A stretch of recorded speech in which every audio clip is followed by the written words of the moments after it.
Happy motherfucking New Year. We made it. We made it. We fucking made it. Isn't that crazy? Like it's a whole 2022 in this bitch. Like it's a whole 2022.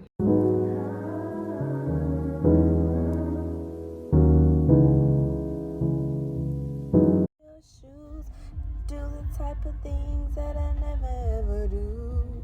I take one look in the mirror. Baby girl, you can't survive like this. No, no. I hate you for your lies and your covers, Kendall. I hate us for making good love to each other. What kind of filter? Nothing. That ain't nothing. I'm just human. Little cabin flow. Oh, they go to the jacuzzi right here. A jacuzzi? Right here. Yeah. Yeah, it's perfect. Okay. For the weekend. Happy birthday to you. Happy birthday. Man, boy, that was a deal though, no, man. Really. She's gonna have a shirt with me and her face on it. I can't get no holes on me. Let me see. Oh shit, what was that? Some fell. Some fell out there. Some fell. It did. Ooh, Lakers.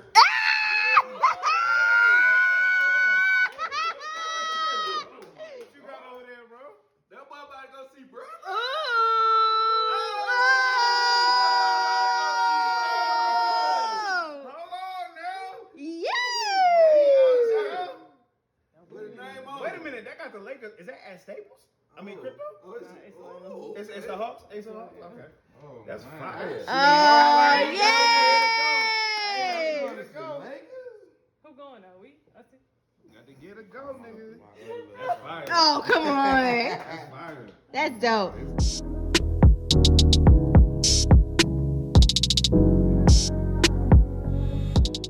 So, technically, we're stuck in the cabins because my new truck got a flat tire. The guys went to the grocery store yesterday to get groceries and stuff like that. And then this morning, go out, which is the day of checkout, and the tire is flat.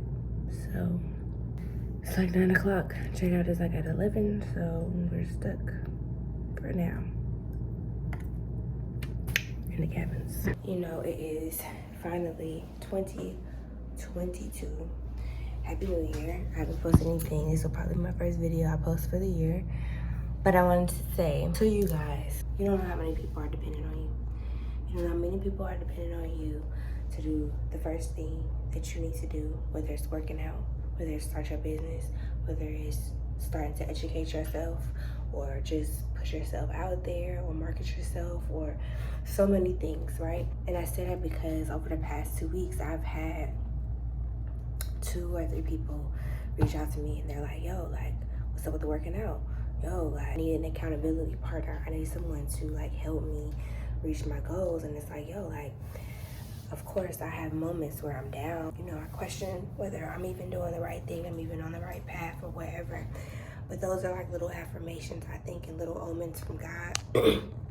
Basically telling you, like, yes, you're on the right path, or else I wouldn't have my people seeking your guidance or seeking your advice or seeking your help, right? In the moments where you feel like I need the most help, people come and ask you for help. So it's crazy, like, to me, how that kind of works out. So, and it just drives me as well, because it's like, okay, if you guys see something in me to where you're even asking me for assistance and asking me for help, then that must mean that I'm doing something right. And that must mean that I have to go even harder, and I can't play myself off my post. Like, I cannot allow negative thoughts or my mindset to knock me off course and make me think that I'm not accomplishing what ultimately needs to be accomplished and ultimately who I am becoming. So anyway, I just wanted to let y'all know that. Happy New Year, and continue to chase your dreams. I love you guys. I mean it. I really, really do. I know a lot of people say it, but I really mean it. I got my crystals right here. I don't even know if I charged them up. I should have. This would have been a great opportunity to like charge my crystals up out here in these mountains, right? Pure energy. I did meditate, but I'm just ready to go back home and go get this bread, like real shit. This has been a great breakaway, but this is time. It's time to go get it. It's time to get it. Health-wise, I got vitamins now, y'all. I'm gonna show y'all those when I get home. I'll show IG, but I'll show you guys later. But it's time to motherfucking get it.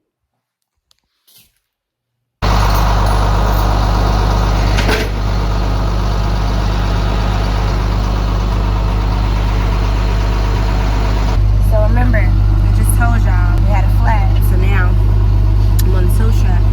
Kendall had to go into the Walmart center because their car auto place, they didn't even have one. So we literally had to freaking go and get a fix-a-flat inside. He had to go get a fix-a-flat, but I'm sitting outside with the truck with the tow truck driver, and he just told me this crazy story about how he had to get a whole lung transplant. But what I wanted to say is basically what I told y'all earlier is you don't know who is dependent on you.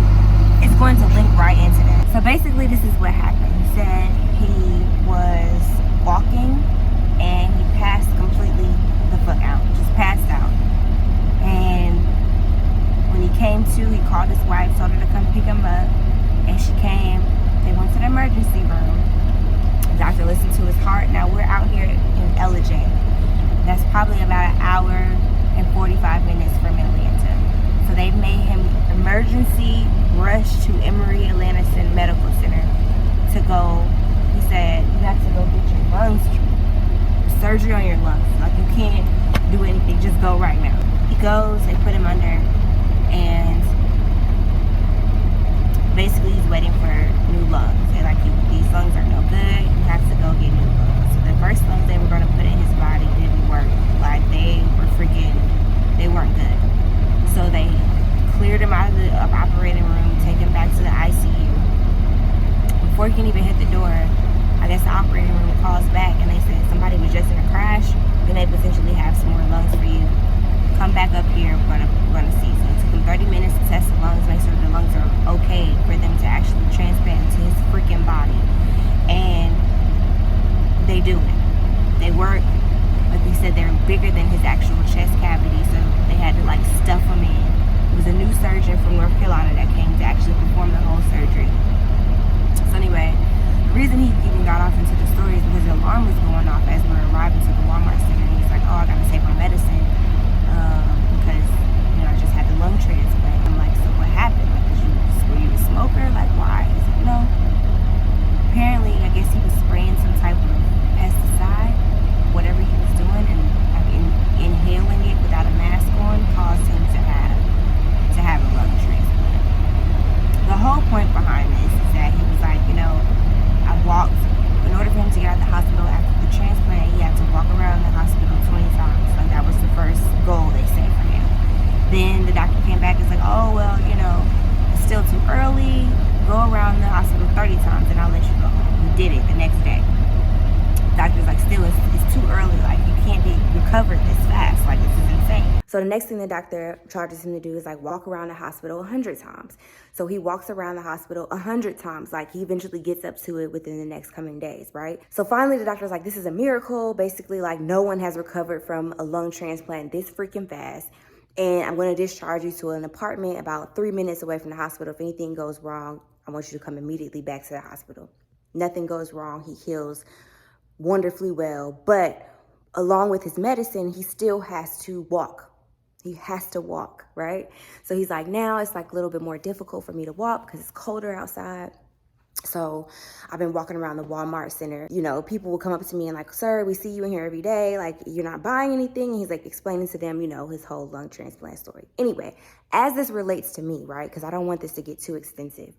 But maybe about 4 months ago, August-ish, my brother introduced me to this app called Runkeeper, right? Not a runner. I hate running. I don't like to run. But I said, I do need to start getting a little bit more active. Let me start walking first. There's a trail right by the kids' school. So every time I go drop them off at school, I would go and walk every single morning. Y'all, when I tell y'all, it was like I had to do it. Like every single day I had to walk. Now, I don't know the timeline of this man's surgery or whatever happened to him. I don't know it. We didn't get that far. We didn't have that much time together.